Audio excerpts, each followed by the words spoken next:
기도하겠습니다. 주님의 사랑으로 사랑합니다.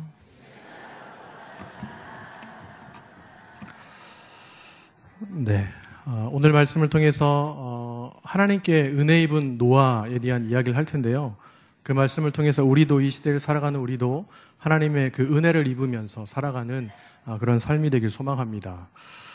미국 콜럼버스 대학교의 총장이었던 니콜라스 머레이라고 하는 분은요, 졸업생들을 위한 축사에서 세상에는 세 가지 사람이 있다고 이렇게 이야기를 합니다. 첫 번째는 더 나은 세상을 위해 노력하는 사람들입니다. 이 사람들이 자신의 일을 묵묵히 하고 성실히 하는 것, 그리고 작은 행동, 그 다음에 작은 아이디어로 세상이 조금이라도 더 나아지기를 바라는 그 마음과 생각, 그 열정을 가지고 살아가는 사람이라고 합니다. 두 번째는 세상을 더 안 좋게 만드는 사람들입니다. 몇 사람의 독재자, 그리고 사기꾼으로 얼마나 많은 사람들이 피해를 볼 수 있는지 우리는 지난 세계대전, 그리고 금융위기와 같은 일련의 일들을 겪으면서 알 수 있었습니다. 이런 사람들은 대부분 자신의 이득에 그것에만 눈이 멀어서 무슨 일이든지 서슴지 않고 다른 사람들에게 피해를 주는 그런 일들을 벌인 사람들입니다. 마지막 세 번째는 무슨 일이 일어나도 신경 쓰지 않는 사람들이다 라고 이야기합니다. 주어진 환경에 쓸려가는 인생을 살면서 무슨 일이 일어나도 아무런 관심이 없는 거예요. 다른 사람이 아프든지 말든지, 그리고 다른 사람이 어떤 일이 있든지 전혀 관심을 두지 않는 그런 사람, 이런 세 부류의 사람이 있다라고 이야기합니다. 자, 그렇다면 제가 또 물어봐야겠죠. 우리는 어떤 사람에 속합니까? 세상을 이렇게 이롭게 하고 세상을 좋게 만드는 사람인지, 아니면 세상을 더 안 좋게 만드는 사람인지, 아니 그것도 아니면 세상이 좋아지든지 말든지 전혀 신경 쓰지 않는 그런 사람에 속해 있는지 한번 생각해 봐야 합니다. 그러나 하나님께서 원하시는 것은 무엇일까요? 바로 그것은 우리가 주님의 영광을 위해 살아가면서 더 나은 세상으로 살아갈 수 있도록, 그리고 다른 사람들에게도 그러한 선한 영향력을 끼칠 수 있도록 우리를 부르셨습니다. 그렇기 때문에 우리는 첫 번째 사람과 같이 우리의 가진 조그만 것들, 그리고 재능들, 열정, 또 신앙과 이런 모든 믿음을 통해서 이 세상이 더 좋아질 수 있도록 우리는 최선을 다해서 노력하는 삶을 살아야 하겠습니다. 자, 오늘 말씀에 나타난 이런 모습에서도 살펴보면, 오늘 본문 말씀에도 보면 세 부류의 사람이 등장합니다. 첫 번째가 누구냐면 바로 하나님의 아들들이라고 표현한 사람들이에요. 하나님의 아들들. 그리고 또 하나는 사람의 딸들이라고 표현했고, 마지막 세 번째는 누구냐면 노아라고 하는 인물입니다. 특히 여기에서 노아가 누군지는 굳이 설명하지 않아도 잘 아시잖아요. 노하면 떠오르는 게 뭐가 있습니까? 네, 방주입니다. 다 방주. 노아하면 떠오르는 게 방주인데 방주면 다 끝난 거예요. 그렇죠? 네, 모든 걸 다 알고 계시니까 말씀하시잖아요. 자, 노아에 대해서는 우리가 굳이 설명하지 않아도 잘 알고 있는데, 그렇다면 하나님의 아들들이 누굴까라는 고민을 한번 해봐야 됩니다. 그리고 하나님의 아들과 더불어서 사람의 딸들, 이게 뭘 얘기하는 걸까? 사실은 제가 이렇게 설교를 하고 있지만 저도 정확하게 모르겠습니다. 그래서 제가 여러 자료들을 찾아보니까 하나님의 아들들에 대한 해석이 시대마다 좀 달라졌습니다. 고대로 올라가면 전통적인 그 해석에서는 하나님의 아들들을 누구로 표현하냐면 천사들 혹은 천상에 있는 존재들이라고 표현을 합니다. 그러니까 천사와 같은 그런 존재가 하나님의 아들이다라고 얘기를 했죠. 또 다른 견해로는 어떤 게 있냐면 왕들이나 정치하는 사람들, 힘이 있는 권력자들을 하나님의 아들로 또 표현하기도 합니다. 자, 그러면서 이제는 마지막으로 어떤 견해가 있냐면 하나님을 예배하는 셋 후손의 자손들, 그러니까 하나님을 예배했던 그런 사람들이라는 거죠. 이렇게 보면 사람의 딸들은 그럼 누구냐라고 하면 하나님을 섬기지 않은 사람들로 이렇게 보고 있습니다.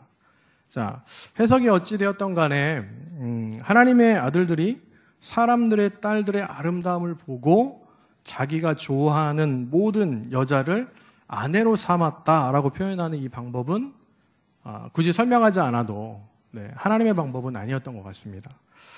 오늘 말씀에도 보면 이것은 하나님이 원치 않은 방법이다라고 하는데 무게가 실려 있어요.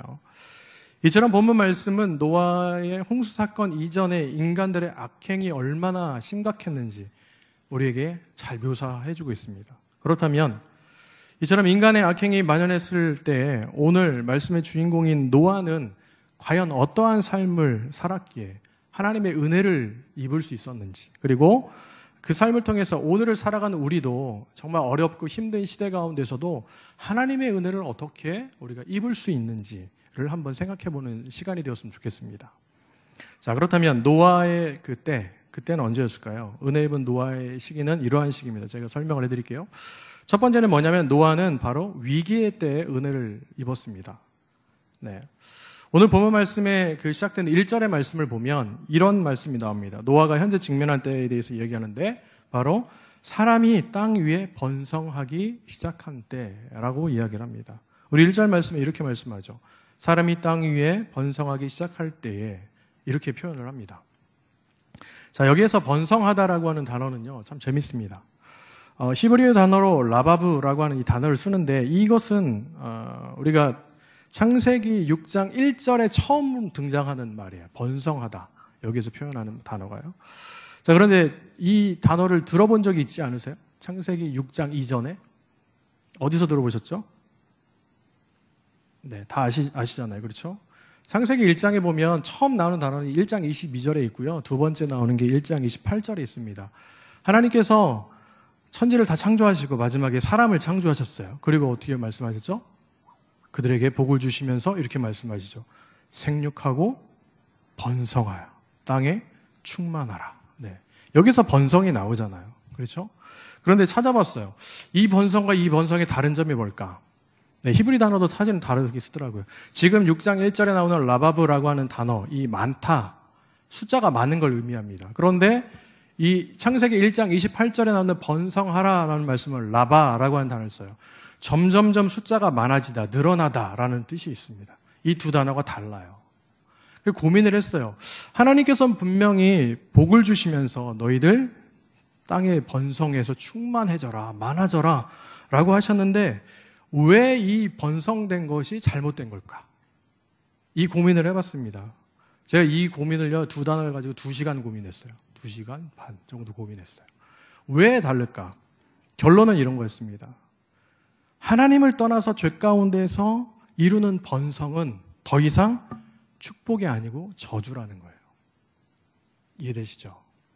하나님께서는 분명히 하나님 안에서 점점점 번성하고 많아져서 땅에 충만하라라고 말씀하시면서 축복해 주셨는데, 복을 주셨는데 인간은 어떻게 해요? 하나님을 떠난 삶에서 숫자가 딱 많아져 버렸어요. 그랬더니 어떻게 해요?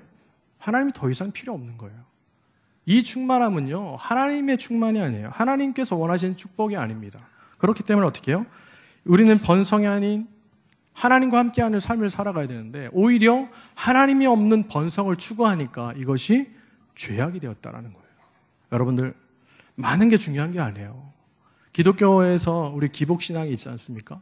가장 중요한 게 뭐예요? 하나님과 함께하는 삶인데 하나님 안에서의 번성함을 누려야 되는데 그렇지 않고 우리는 자꾸 많은 소유를, 내가 무엇을 많이 가져야지, 내가 힘이 세져야지, 내가 능력이 있어야 돼라고만 주장한다는 데 있어요. 여러분 잘 생각해 보세요. 하나님이 없는 번성은요, 저주입니다.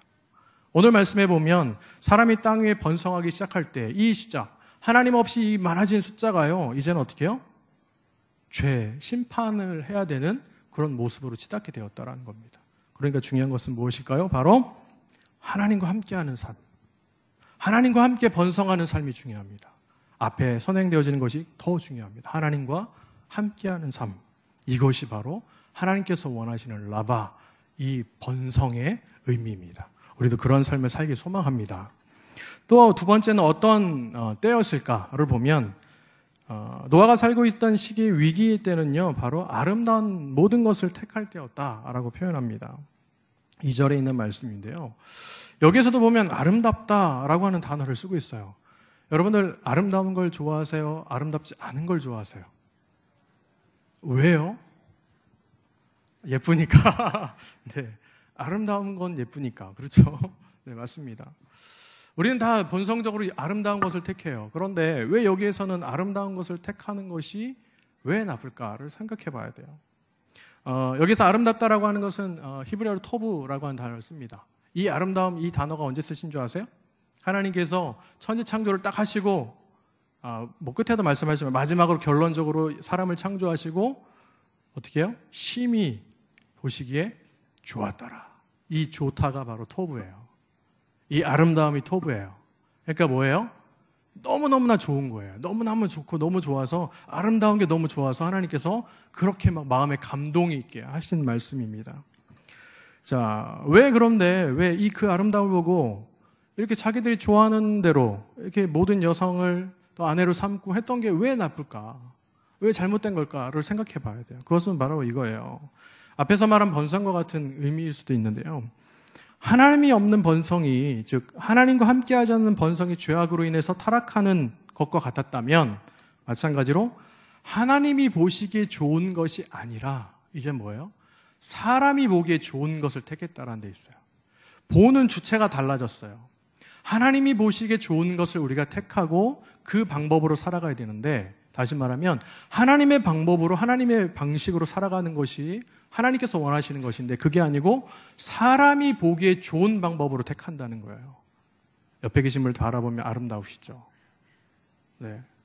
그렇다고 하나님께서 아내로, 남편으로 다 소유하라고 허락하시진 않았어요. 그렇지 않아요? 어떤 여성을 바라보고, 어떤 남성을 바라보고, 어떤 물건을 바라보면서 아름답다, 그러면서 내 소유를 다 삼아야지라고 하나님의 방법이 그렇지 않다는 데 있어요. 하나님께서 원하시는 것은 하나님의 방법으로 아름다움을 추구하고 그렇게 바라보는 걸 원하시는데, 이제는 사람들은 어떻게 해요?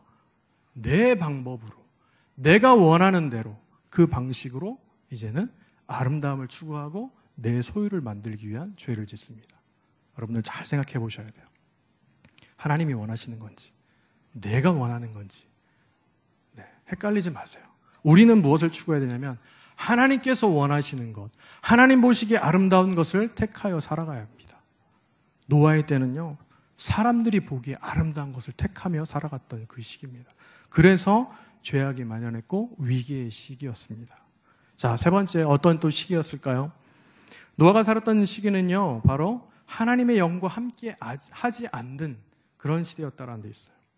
우리가 잘 알고 있는 웨스트민스터 소요리 문답에 보면 1번에 이렇게 묻습니다. 사람의 제일 되는 목적이 무엇입니까? 대답이 뭐죠? 그에 대한 대답이 뭐예요? 하나님을 영화롭게 하고 영원토록 그를 즐거워하는 것입니다. 이게 대답이에요. 자, 우리의 삶은 그럼 어떻게 해야 돼요? 하나님을 영화롭게 하는 거예요. 하나님과 함께하는 삶, 하나님께서 원하시는 대로의 삶을 살아가야 되는데, 오늘 말씀해 보면 그것은 정말 양반이에요. 그렇게 살아가는 거, 그렇게 대답하는 거 정말 양반이에요. 어떻게 합니까? 바로 하나님의 영과 함께하지 않는 거예요. 하나님의 영과 분리되었어요. 하나님과 동행하지 않는 삶이에요. 하나님을 믿는다고 하면서 하나님과 함께 동행하지 않는 것. 그리고 하나님을 영화롭게 하는 삶이 아니라 오히려 하나님을 근심하게 하는 삶. 이것이 바로 노아가 살았던 시대의 삶의 모습이었다는 데 있어요. 자, 세 번째가 그랬어요. 이제 네 번째, 또 어떤 위기의 시기였을까요? 바로 네피림이 있을 때였다라고 표현합니다. 네피림. 여러분들, 네피림이 무엇입니까? 그냥 네피림의 그냥 그 의미는요, 바로 거인, 타락한 자, 장부 이런 뜻이 있어요. 그러니까 네피림의 후손이 아낙 자손이 있습니다. 아낙 자손의 대표적인 인물이 바로 우리가 잘 알고 있는 골리앗이 있어요. 골리앗, 가드 사람 골리앗. 등치가 컸어요. 그래서 어떻게 해요? 이스라엘 백성들이 가나안 땅을 정탐했을 때 와서 10명의 정탐꾼이 보고한 내용이 있습니다. 뭐라고 했죠? 그들은 용사다, 장부다, 너무 크다, 우리는 메뚜기 같다. 네, 실제로 예를 들어서 골리앗이 키가 얼마나 돼요? 제가 예전에 따져보니까 2m 90이 넘어요. 그러면 그런 사람과 싸운다고 쳐보세요. 이길 수 있으시겠어요? 저는 도망갈 겁니다. 네, 저는 싸움을 못하기 때문에. 네, 무섭잖아요. 그렇죠? 이런 장부 용사라는 거예요. 자, 그런데 중요한 게 있어요. 하나님의 아들들과 사람의 딸들이 자녀를 낳은 것이 또 어떻게 돼요? 그들을 바로 용사라 부르고 있어요. 앞에서 하나님의 아들이 누구인지 막 이렇게 견해들을 살펴봤어요. 근데 정확하게 어떤 거다라고 제가 확답을 내릴 수는 없지만, 중요한 것은 용사라는 것은 용맹스러운 사람을 가리킬 수도 있어요. 그런데 이 안에 내재되어 있는 그 의미는 뭐냐? 포악한 독재자와 같은 의미가 있습니다, 여러분. 자, 그러면 다시 정리합니다. 이것을 신앙적인 면으로 한번 생각해 보세요. 하나님의 아들이라고 하는 기독교인이 있어요. 기독교인이 있는데 사람의 딸들이라고 하는 세상적인 방법을 추구하면서 살아요. 믿는 사람이 세상 사람의 방법, 그 이상 것을 다 추구하면서 살면서 어떻게 해요? 세상의 복, 세상의 것들, 세상의 힘을 막 누리며 살아가요. 그러면 어떻게 될까요? 바로 용사가 되죠. 그 용사가 뭐라고 그랬어요? 포악한 독재자와 같은 사람들입니다. 여러분들 잘 보세요. 세계대전을 누가 일으켰죠? 아니면 어떤 사건들이 뭐가 있었죠? 기독교에 다 관련이 되고, 네, 이런 일들이 너무너무 많아요. 왜 그럴까요? 바로 변질된 기독교 신앙 안에서 그 신앙을 가지고 세상의 방법과 세상의 복을 추구하며 살아가니까 그는 세상 사람들도 비난하는 사람이 돼요. 세상도 감당하지 못해요. 이 사람이 어떠한 잘못을 얼마나 했길래 이제는 어떻게 해요? 믿는 사람뿐만 아니라 믿지 않은 사람들도 그들에 대해서 비난을 합니다. 여러분들 잘 생각해 봐야 돼요. 우리는 이 사람들과 같이 신앙의 무늬만 있는 건 아닌가? 정말 신앙 하나도 없이 내가 교회만 다니는 건 아닌가 생각해 봐야 합니다. 우리는 어떤 방법으로, 어떠한 시각으로, 어떠한 삶을 살아야겠습니까? 하나님께서 원하시는 본성이 무엇입니까? 하나님께서 원하시는 방법대로 살아가는 거예요. 그래서 우리가 살고 있는 이 시대가 어떤 시대인지를 생각해 보세요. 더 나아가서 노아가 이런 위기 때에도 하나님께 큰 은혜를 받았던 것처럼 우리도 그 은혜를 누리기 위해서 어떻게 살아가야 되는지를 생각해 보셔야 합니다. 오늘을 살아가는 우리, 이런 위기 때도 하나님의 은혜를 사모하면서 하나님께서 원하시는, 하나님과 동행하는, 하나님의 시각으로 바라보고 하나님께서 원하시는 그 길로 나아가는 우리의 삶이 되길 간절히 소망합니다. 자, 두 번째는 노아는 또 어떤 때에 은혜를 입었습니까? 바로 노아는 악할 때 은혜를 입었다는 데 있어요. 악할 때. 노아는 이제 죄악이 세상에 가득할 때 은혜를 입었는데요. 중요한 것은 이거예요. 5절 말씀에 보면 이렇게 표현합니다. 여호와께서 사람의 죄악이 세상에 가득함을 보셨다라고 말씀을 합니다. 네. 그런데 여기서 우리가 주목해야 하고 한 가지 생각해 보아야 할 것이 있어요. 그게 뭐냐면 어떻게 할 때 세상에 죄악이 가득할 수 있는가예요.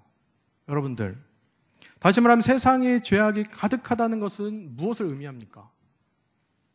그렇다면 이렇게 반대로 질문할게요. 오늘을 살아가는데 오늘은 세상에 죄악이 가득한가요?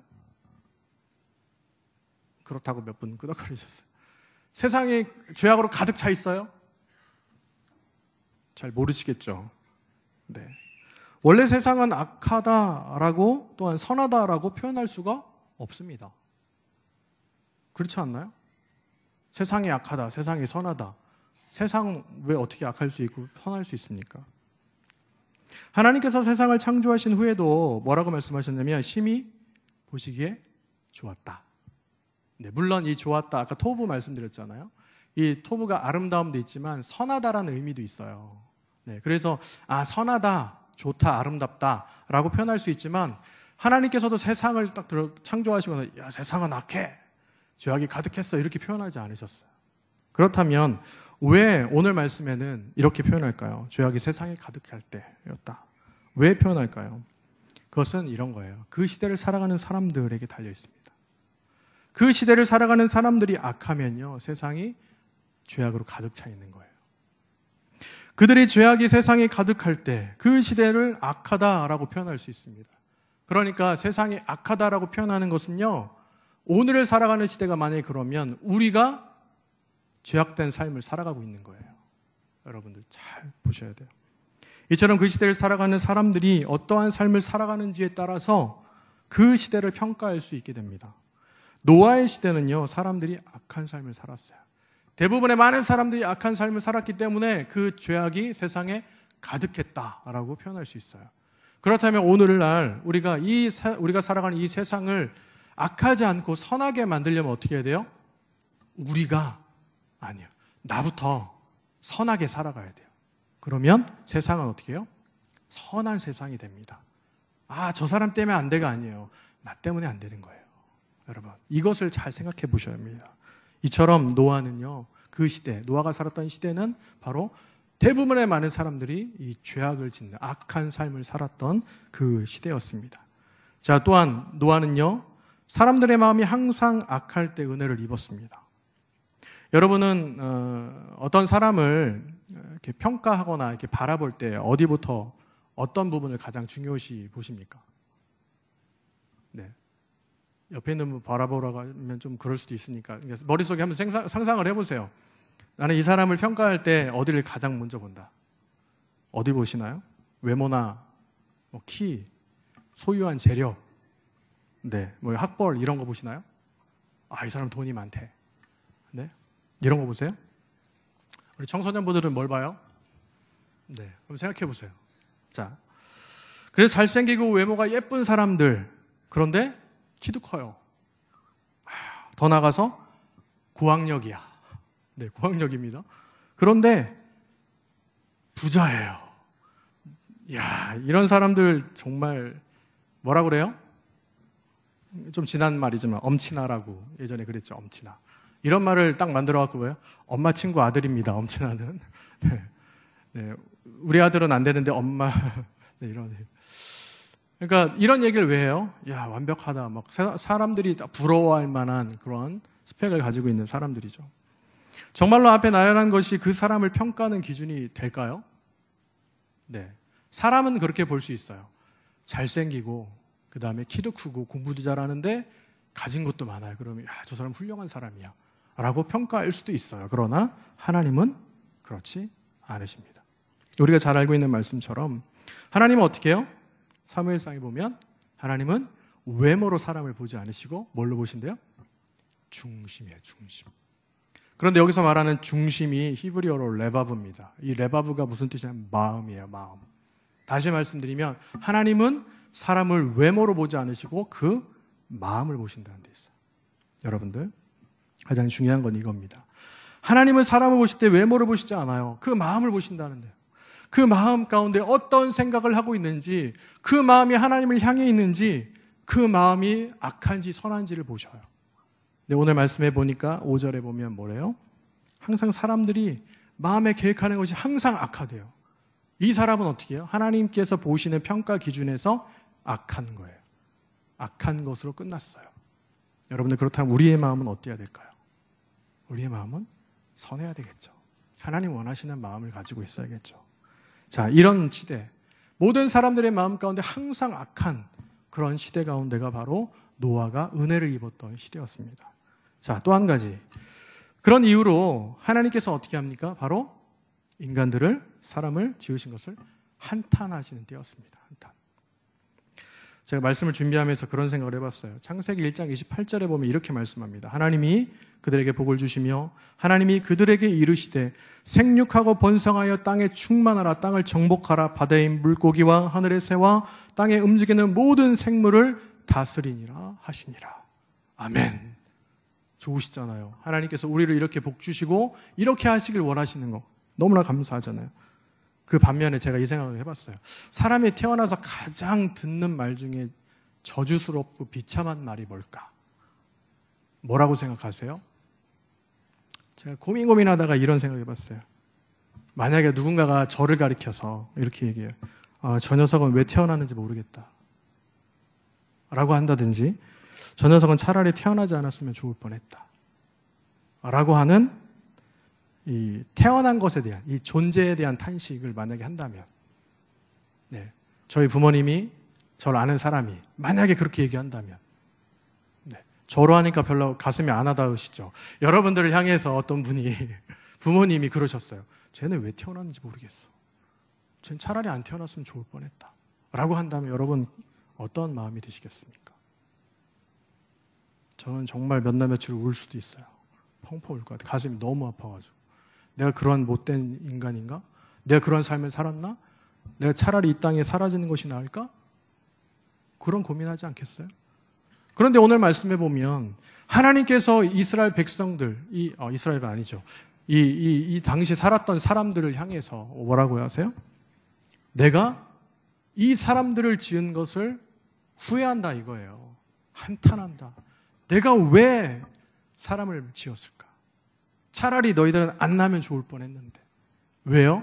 죄악 가운데 충만했으니까. 이런 이야기를 들었다는 거예요.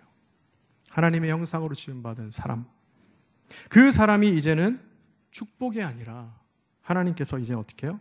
한탄하는, 그 존재에 대한 한탄하는 그런 상황에 이르렀다는 거죠. 그 시대가 바로 노아의 시대였습니다. 여러분.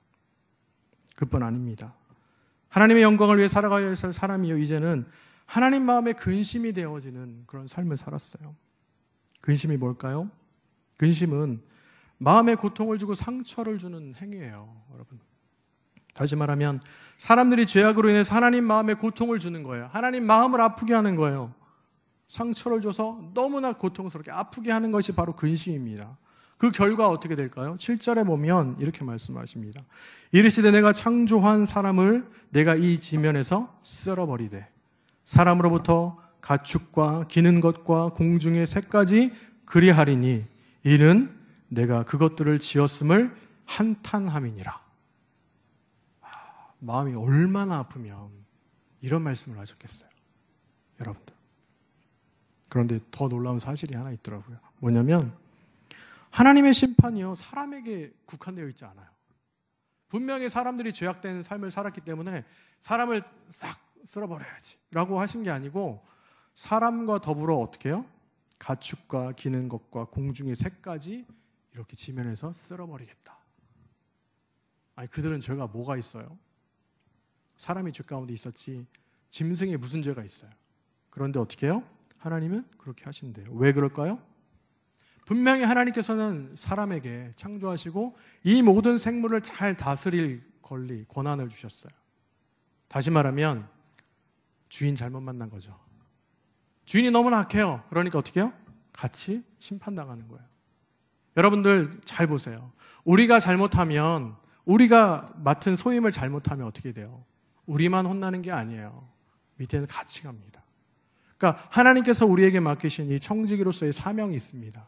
이 사명을 왜 잘 감당해야 되냐면 바로 이런 거예요. 하나님께서 우리에게 맡기신 게 있습니다. 모든 것을 잘 맡기고 잘 책임지라고 하신 이 책임이 있어요. 그렇기 때문에 노아의 시대는 어떤 시대였냐? 바로 너무나 악한 시대였어요.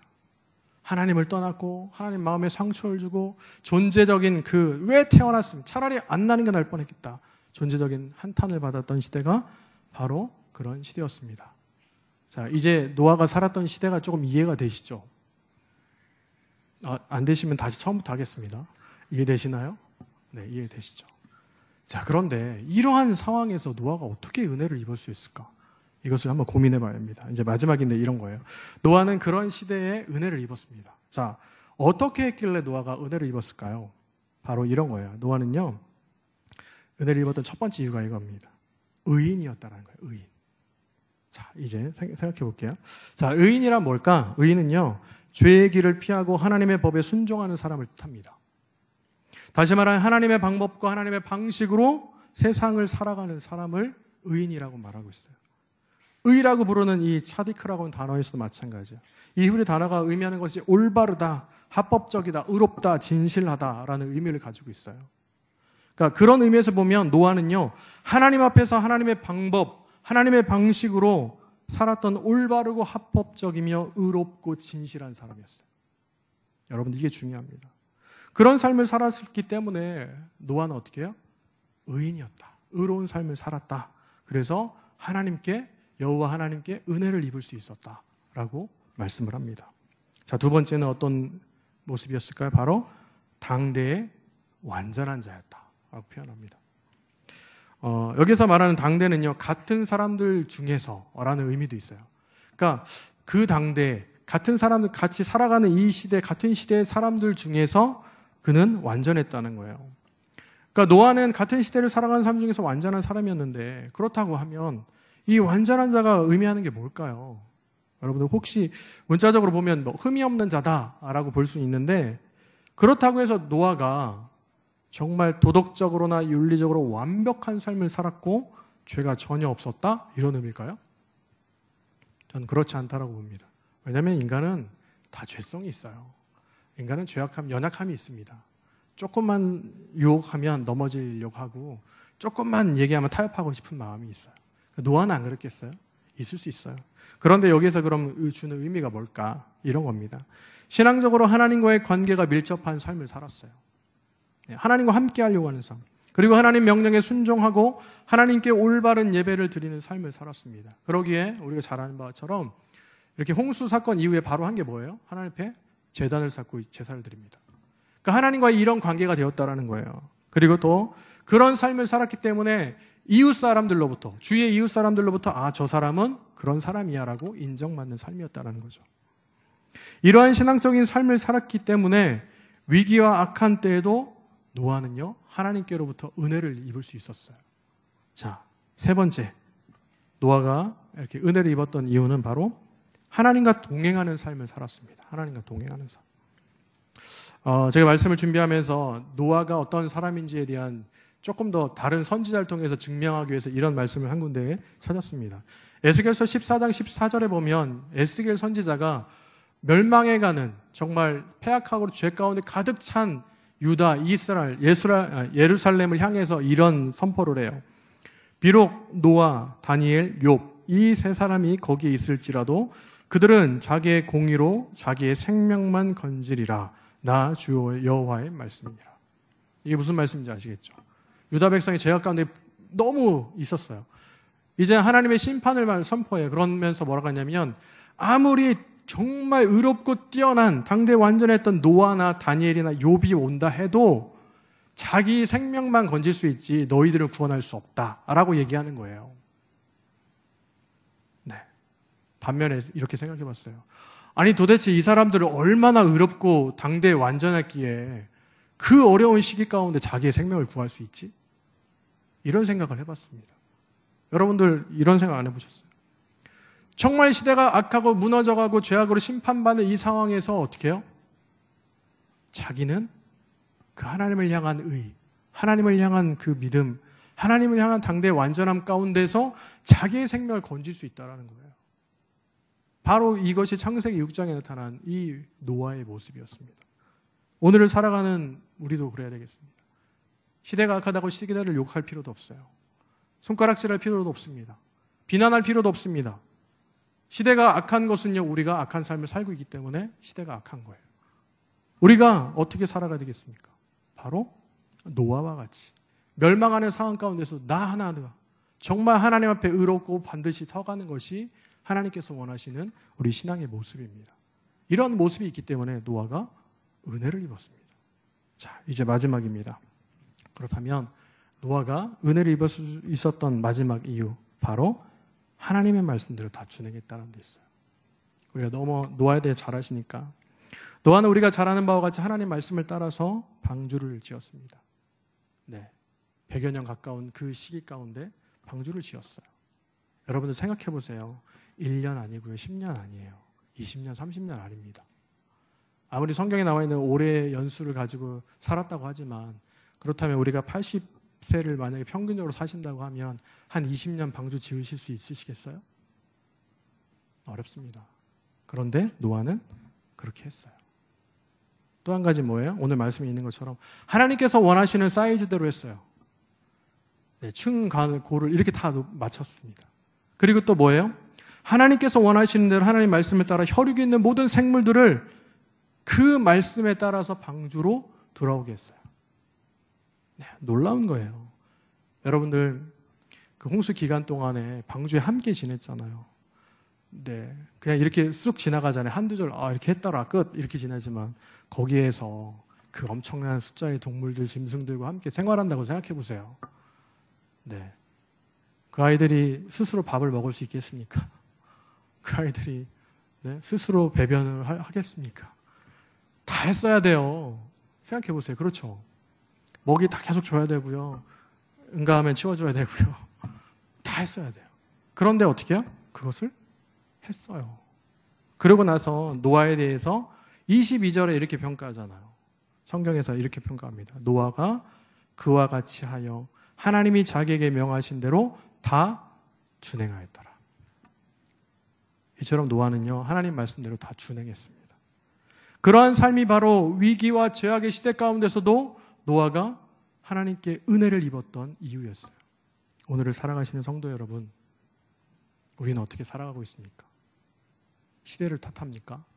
아니면 정말 나부터도 하나님 앞에 온전히 다 준행하지 못하는 그런 어리석은 삶을 살고 있지는 않습니까? 하나님 원하시는 것은 바로 무엇입니까? 하나님의 방법으로 보는 거예요. 하나님의 시각으로 바라봅니다. 하나님의 방식으로 살아가는 겁니다. 네. 그리고 더 나아가서 하나님께서 원하시는 삶을 통한 예배가 정말 중요합니다. 그렇게 살아갈 때 하나님께서는 시대가 너무나 악하고 시대가 너무나 어렵고 경제적인 것도 마찬가지고 다 그렇지만 그런 상황에서도 우리에게 은혜를 주십니다. 구원을 베풀어 주십니다. 이러한 은혜가 오늘 살아가시는 우리 모든 성도님들 가운데 있기를 소망합니다. 하나님과 동행하시고 하나님께서 원하시는 삶을 통해서 이제는 정말 어렵고 홍수의 때가 온다 하더라도 하나님께서 우리를 택하시고 구원하시고 은혜 주시는 귀하고 복된 삶을 살아가시는 저와 우리 모든 성도님들의 삶이 되시기를 우리 예수님의 이름으로 간절히 축원합니다.